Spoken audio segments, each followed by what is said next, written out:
Skies artistak urriaren amaieran munduan zehar Halloween ospakizun famatu hura gero eta goiagotan entzuten ari gara. Famatu egin omen da telebistan ikusten delako, baina bazenekiten Euskal Herrian ere bestera batean, beste hitz batekin eta ezagutzen duguna baino askoz lehenago jai hau ospatzen dela? Gau beltza edo arimen gaua deitzen da. Eta gaur material bat erakutsi nahi dizuet. Gaubeltza.eus web orrian sartuta, blog edo site edo web orri interesgarri bat sortuta dago non zer den, nondik datorren, bere testu inguruarekin batera, nola egin, unitate didaktiko bat eta beste gauza batzuk agertzen diren. Az gaitezen gainetik esaten eta gero jatzuek nahi baduzue, aukera izan, hau zen lantzeko. Gero beste errekurtso baten bat ere erakutsiko dizuet. Beraz, zer da gau beltza? Hemen kontatzen du nola Euskal Herrian, zestizuet irakurriko, nola Euskal Herrian aspalditik ospatzen den eta berriro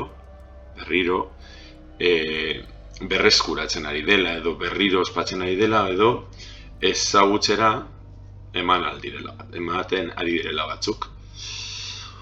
Orduan hor kontatzen da nola kalabazak hartzen diren, kalabazak ustuta kandelak ere jartzen diren, zeia beroa doalako eta beste garai batean sartzen garelako. Hor ere hildakoak gogoratzen dira, pentsatuz, gogoratzen baldin baditugu eta presenten baldin baditugu betiko gongo direla.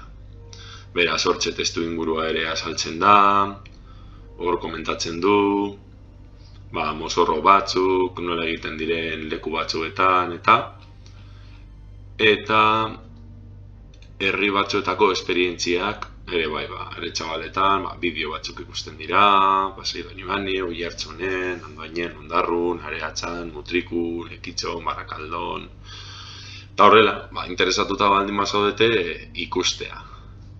Beraz, hortxe, euskara, komunitatea, gazteen kontua, iluntasunarena, natura, berdintasuna, aniztasuna eta izaera balore moduan hartzen dira. Hemen gauza asko ikasteko aukera duzue. Zuek aukeratu zein puntutaraino landu nahi duzuen, baina ia honekin, urrirako proiektu bat, euskara, plastika eta zientzietakoa sor daiteke.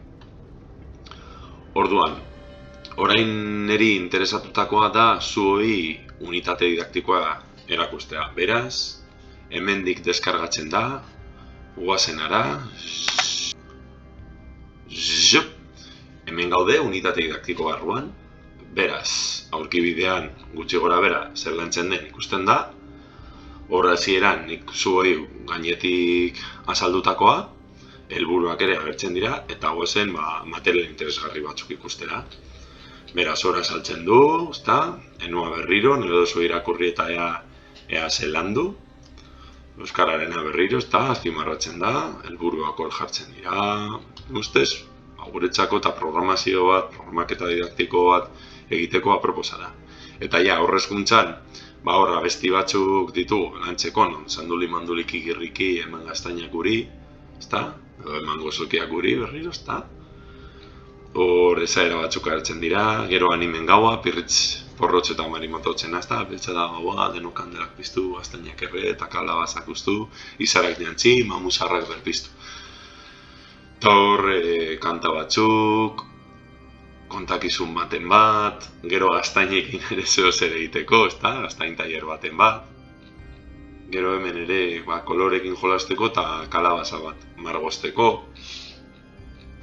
Ja lehen hezkuntzan kalabaza tailerra, nik hau nahiko zaila ikusten dut ze aizto batekin ibiltzea, baina zuok pentsatu nola agian zailena jartzea eta gero azkenean uaza kalabaza bat da eta ez dugu behar hain laban hain zorroztuta edo hain arriskutsua, agian material sinpleago batekin ere egin daiteke.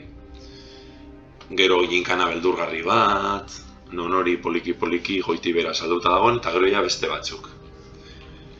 Bera, zea interesgarri egiten zaizuen, gero ja DBH-koa da, eta beste gauza batekin bukatu nahi dut, tweet batzuekin. Beraz, goazen tweetetara, eta beno, ni Mitxele Lortza maizuak idatzitakoarekin geratuko naiz. Gomendatzen dizuet Twitterreko kate hau irakurtzea, non gainetik animen gaua zer den, gau beltza zer den kontatzen duen. Hemen irudi batzuk atera ditut, ze badirudi ezin dela Twitterrekoa grabatu. Hemen pixka bat kontatzen du hor. Eta ni azkenengoarekin geratuko naiz. Bueno, azkenen aurreko eta azkenengoarekin. Azken aurrekoan kontatzen du nola Irlandar eta Eskoziarrek eraman zuten Halloweenara Ipar Amerikara. Baina batez ere, euskaraz ere, aukera dugula, trick or treat esan beharrean, sosalapota, ziria lasaria, sandoli manduli kirriki, eman gozokiak guri, edo txingila mingila, karruzkari jo, zagarrak merke eta udareak kario. Bai, espero dut zuei erabilgarri egin izana. Esteka guztiak jarriko dizkizuet. Beste bat arte eta gau eta aste ona izan, hau ospatzen baldin baduzu, Agur!